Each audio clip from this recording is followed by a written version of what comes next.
Hey there folks, and welcome to my review for the Federated Auto Parts 400, that is NASCAR at Richmond. I'm a couple of days removed from it, of course, but overall, it was an alright race. I think Richmond's one of those ones where it can be a lot more difficult to follow. That's why they're doing all of the testing right now, isn't it? Like with the removed splitters and the removed diffusers and all the talk about increasing the power or making the tyres wear out more. But overall, I think it was a bit more of a strategy race, which is interesting to see on short ovals. I mean, strategy races for me, they seem quite cool to have. I mean, Pocono ended up being a bit of a strategy race as well. But, of course, I think the biggest one in terms of, like, when we're talking short ovals is actually going to be New Hampshire, of course.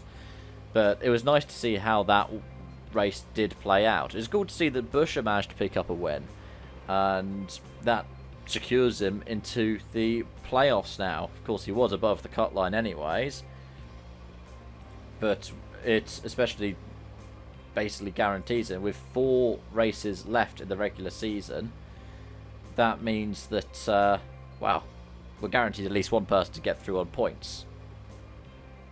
I believe. Or are we? I might be wrong about that. I think I might have got the maths wrong on that one.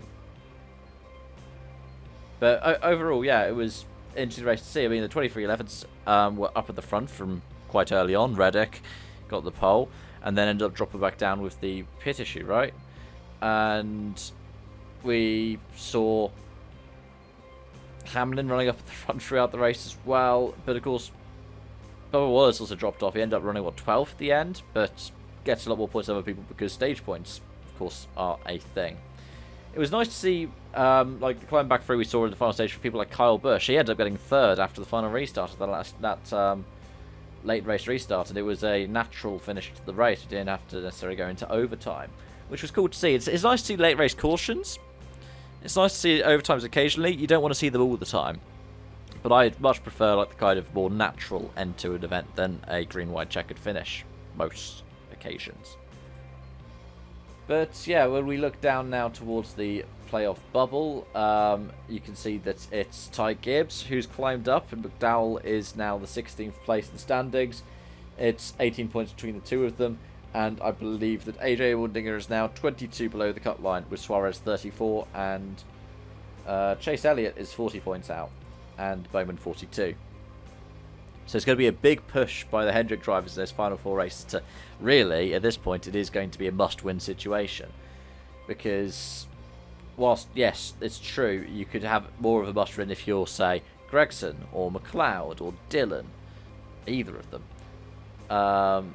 It's still looking more and more like that for 2 of the Hendrick cars. Of course, those are 2 who've missed a lot of races, but it's still looking like it for 2 of the Hendrick entries.